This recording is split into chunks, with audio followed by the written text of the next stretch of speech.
Oi, Yuri. Oi, Débora. Boa tarde a todos mais uma vez. Parece que falam sobre 3 trilhões e 300 bilhões de dólares. Essa é uma das expectativas de algumas consultorias que estão calculando quais podem ser os impactos dessas tarifas. O que se diz muito aqui, diversos jornais estão repercutindo esse número, seria uma taxa de 20%, mas ainda não se sabe se essa taxa de 20% seria imposta sobre todos os parceiros comerciais dos Estados Unidos ou sobre os principais parceiros comerciais. O UBS, que é um dos principais bancos de investimento aqui dos Estados Unidos, fala que a expectativa básica do banco é que seja uma tarifa básica, uma tarifa média de 15% sobre os 15 maiores parceiros comerciais, mas com tarifas de 25% sobre a China e também sobre segmentos específicos, como os que já foram anunciados, sobre carros importados, também aço e alumínio. Isso implicaria em tarifas no valor de 600 a 650 bilhões de dólares, um aumento de 5 vezes em relação às tarifas que foram aplicadas em 2018 e 2019. Já o Tax Foundation, que é um think tank, inclusive de direita, diz que eles nunca viram nada parecido. Eles falam que se as tarifas forem generalizadas e atingirem todos os parceiros, isso significa, de acordo com os volumes de comércio dos Estados Unidos no ano passado, que as tarifas podem ser aplicadas a 3 trilhões e 300 bilhões de dólares, que foi esse número que eu mencionei. Isso significa que seria uma tarifa imposta sobre produtos importados 10 vezes maior do que as tarifas que foram impostas no primeiro mandato de Donald Trump. Também o Deutsche Bank, que é um banco alemão, fez também expectativas e disse que as tarifas que já foram aplicadas sobre Canadá, México, China, sobre aço, alumínio, sobre compradores de petróleo da Venezuela, sobre carros importados, já elevaram a tarifa média de importação dos Estados Unidos para 12% e com o tarifácio eles esperam que essas tarifas cheguem a 18%. Essas são as expectativas do Deutsche Bank. E isso, claro, traz uma expectativa de uma guerra comercial, que seria a maior guerra comercial da era moderna, e com países, inclusive, já falando sobre possíveis retaliações. Então, também há um temor sobre como isso vai impactar também a economia global. E um temor amplificado porque quando Donald Trump anunciou tarifas sobre importação no seu primeiro mandato, o cenário global era outro. Agora os países ainda estão saindo de um cenário de pandemia, de conflitos que elevaram muitos preços, que fizeram com que os bancos centrais elevassem suas taxas de juros. Então as economias voltaram a engrenar só agora. Isso pode fazer com que essas economias percam velocidade. Isso, inclusive, já está impactando as perspectivas para a economia americana. Antes de Donald Trump ser eleito, as expectativas é que a economia americana crescesse algo entre 2,5% e 3% neste ano. Agora as expectativas já estão na casa de 1,5%, 1,7%. E já há previsões, inclusive, de alguns bancos que falam sobre recessão e até mesmo estagflação. Então, por exemplo, o Goldman Sachs chegou a aumentar a sua perspectiva de recessão para este ano para 30%, uma chance de recessão de 30%. E também, por exemplo, a casa de investimentos Yardeni Research fala sobre uma possibilidade de uma estagflação, ou seja, quando a economia ela não cresce e há uma inflação aumentando, que poderia ser uma inflação mais alta e uma possível recessão superficial.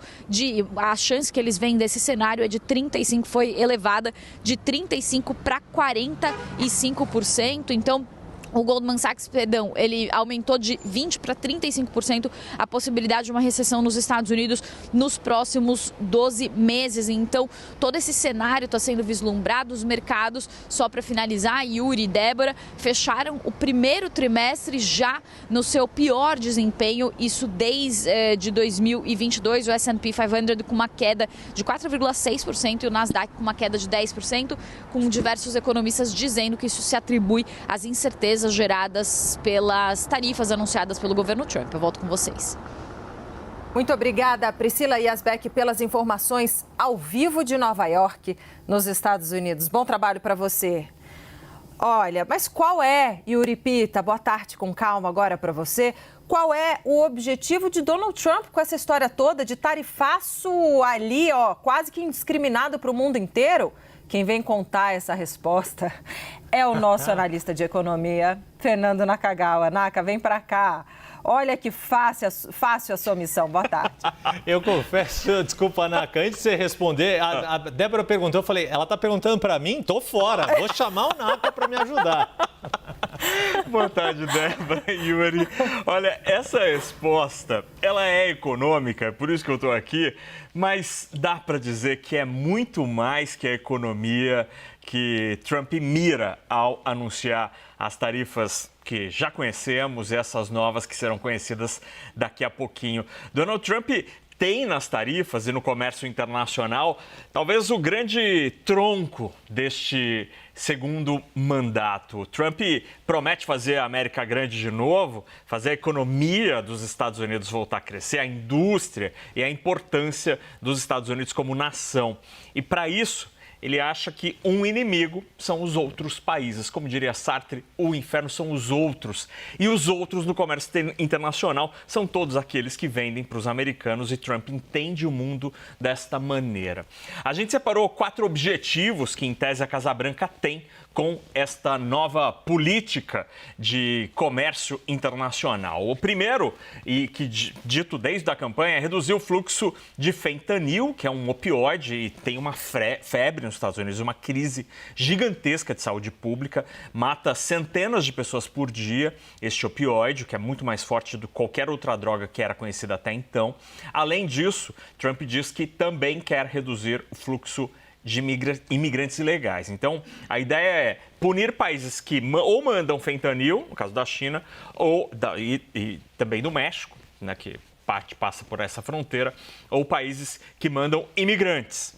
Então, por isso, puniu-se ali no começo a China, México e também o Canadá. Outro objetivo é criar empregos na indústria americana. Trump acha que se você tarifa os importados, isso faz com que as empresas queiram se instalar em solo americano.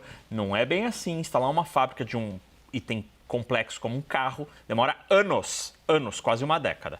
Além disso, o governo entende que será possível arrecadar mais impostos para pagar a dívida pública, que é um problema no Brasil e também nos Estados Unidos. Então, se você cobra mais imposto de importação, a arrecadação cresce e o governo tem mais dinheiro para pagar a dívida. Além disso, Trump fala em restaurar a justiça, porque ele diz que os Estados Unidos são enganados pelos outros países que estariam tirando proveito desta relação com os americanos. O fato, Débora e Yuri, é que o poder americano que foi instalado, foi combinado com todos os outros países desde o fim da Segunda Guerra Mundial, quando a gente como sociedade, como planeta, como humanidade, costurou as bases para esta sociedade que a gente tem até hoje. E nessa sociedade, os Estados Unidos têm um papel chave, central.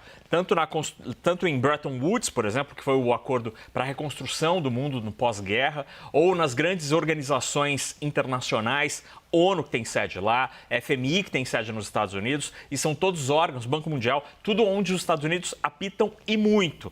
Toda esta sociedade moderna do pós-guerra tem os Estados Unidos como centro, mas desde a década de 90, com a expansão das economias asiáticas, especialmente da China, os americanos percebem que o seu poder, o seu brilho diminuiu. E Trump vocaliza um pouco disso e acha que, aí repetindo as palavras de Sartre, o inferno são os outros. E aí ele bota a culpa nos outros, acha que assim vai resolver os problemas dos americanos, que de fato perderam um pouco de brilho nas últimas décadas.